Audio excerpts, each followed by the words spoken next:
Welcome to Your Worthy Career, a podcast for women in pharma and biotech with me, Melissa Lawrence. I am a certified career and leadership coach with a master's in organizational psychology who has worked in talent and learning development in biotech to large pharma, from non-clinical to commercial. I help women in pharma and biotech create a career worthy of them. Whether you want to get clear on what you want, get a new job, get promoted, or be effective as a leader at any level, this is the place for you. Every week, you will get practical career strategies and mindset shifts to help you overcome the problems you experience at work so you can reach your goals feeling better than ever. Your up level begins now. Hello, and welcome to this week's episode of the podcast. As I'm recording this for you, I'm getting ready to head into Washington, D.C. for a long weekend of business development and CEO time. Now, if you don't know, D.C. is just under an hour away from me without traffic, is worth saying. So it's not too far, but I'm going to be staying in the city for a few nights to just immerse myself in some time, focus on my development of both me as a coach and as a business owner. And I'm going to be at a conference from about 8 a.m. to 6 p.m. each day, and so I'm going to be staying at a hotel to allow myself to really reflect on what I learned each day, rest, have a fresh brain for the next day, and not worry about any hour, 2 hour, 3 hour commute each day. And I'm really looking forward to it. I love Washington, D.C., and I'm going to be right by the monument so I can take walks each day and just be a tourist in my own city. I never get sick of the buildings or monuments in D.C. There's so much history, so it's just a really great place to do some good thought work and just reflect on the year so far and what I want to do moving forward and just the areas that I want to grow in both in my business and in myself. But even though I'm excited and have been looking forward to a few days away from my home office to just do some strategic work and long-term planning, it does make me uncomfortable. If I could let you in on a secret, I used to really struggle with prioritizing myself. I never wanted my wife or kids or anyone to have to sacrifice for something that I wanted, whether it was having to do something that was inconvenient for them, having to go without something, even like fake things like taking money from our family account, even if that wasn't earmarked for anything else. I didn't want to take it just for me. Just little things like that really are big things that I had to work through and grow in. But I've gotten better at that in the last several years. I also love being with my wife, so usually when we travel, even for work trips, we try to go together and the other will work remotely or take time off. But we learned something important a couple of years ago. Now, if you remember and have been listening or connected to me for a while, I went to a work conference in Orlando and we ended up doubling it as a family vacation. And that is also when we got Brooklyn, my puppy, aka Chief Fun Officer. And although we had planned it just right and Ellen took the kids to the parks that they really liked, while I was at my conference, we stayed at the Four Seasons. We added a few days around the conference so we could just do stuff together. It just still wasn't the same as a dedicated work or dedicated family trip. It is one of Ellen and the kids' most favorite vacations, though, which is really funny, and that's because of the VIP park experiences they did, and it was our first and only time that we've stayed at the Four Seasons so far. So just the whole experience felt very luxurious, and it was a lot of fun, and they did things that they may never do again. But they also think of this vacation as not really a family vacation, and because I think of me working the whole time. Even though I didn't work the whole time, when you're so wrapped up in something, even when you're not physically there, you can still be thinking, reflecting, soaking in what you learned or what you're going to learn. And all of that was a distraction. So even the days that I wasn't working, I was still thinking about work.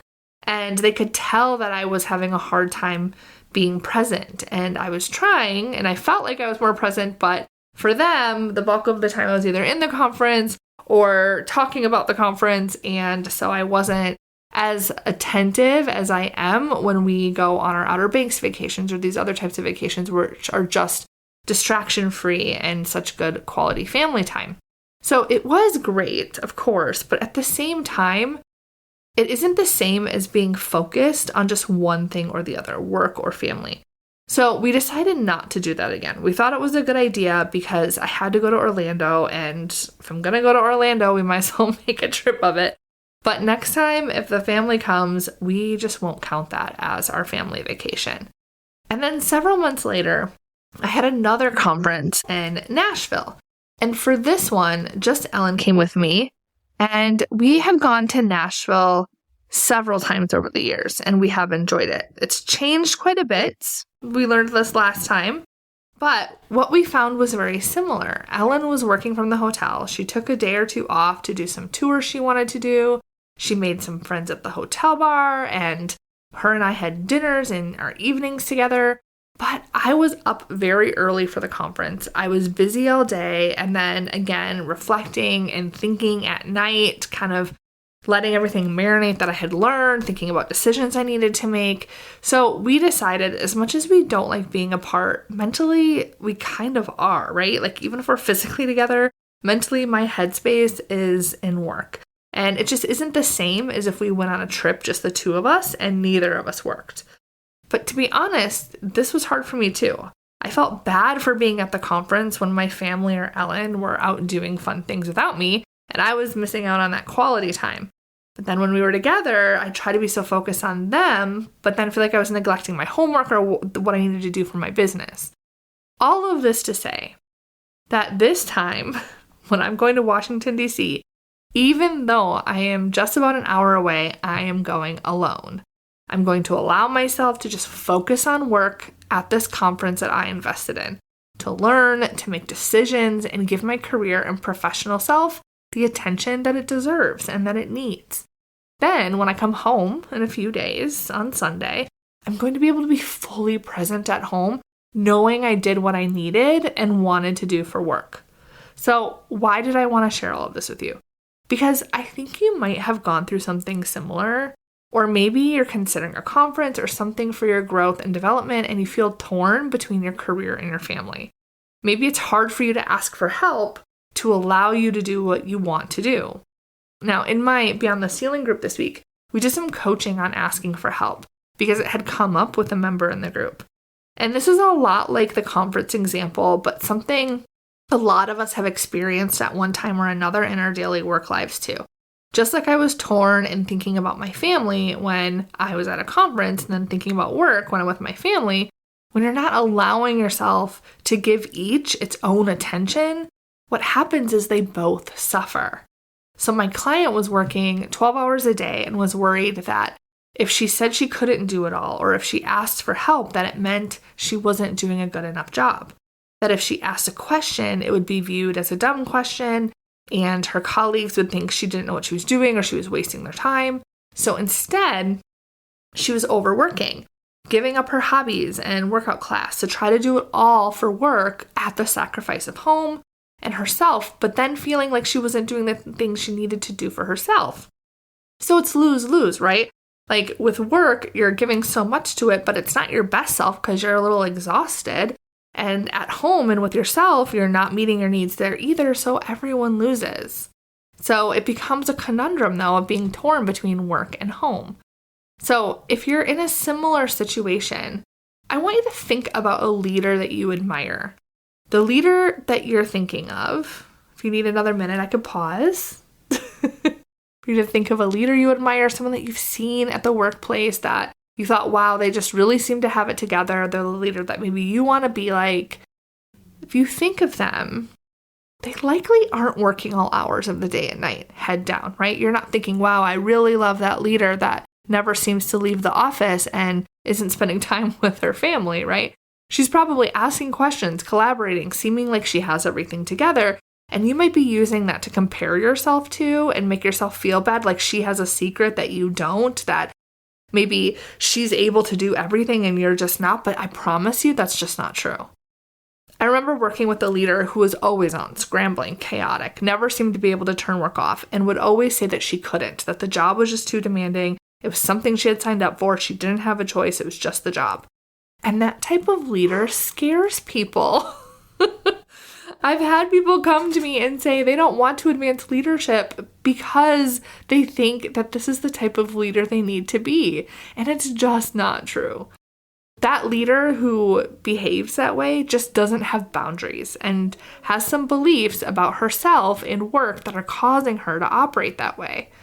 Whether you're doing that in the public or in the shadows, checking your email late at night, or daydreaming about a conference you want to go to or an investment you want to make in yourself, but you're just worried it's going to take away from someone else, from something else, that it's going to make you somehow less competent or less good at your job.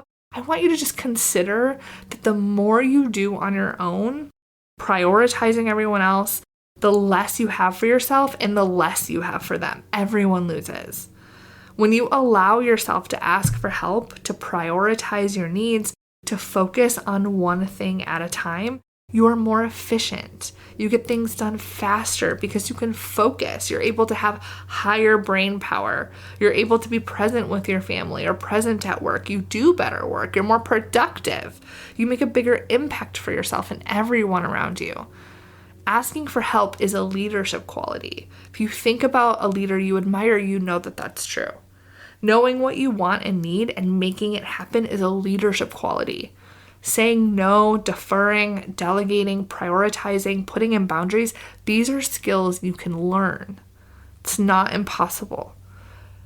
The leaders that you admire have probably mastered those skills. I'd be willing to bet money on it. Think about who you want to be and make decisions from that place. For me, I decided that I wanted to be the best at what I do. I want to be a thought leader that gets my clients results 100% of the time. I want to be a wife who can relish in her marriage and notice the small things, dance in the kitchen, and not need to have my phone near me. I want to be the mother who notices her kids, sees their crooked smiles, who creates memories with them by being present and crushing them in a Connect 4 tournament. Okay. That last one is for my daughter to hear years from now because I taught her so well at Connect 4 that she beats me in her smack talk. It is serious. See, I can't let it go. So competitive.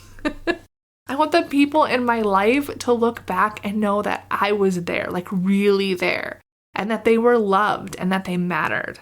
I want to look at my life and know I took care of myself. I treated myself well.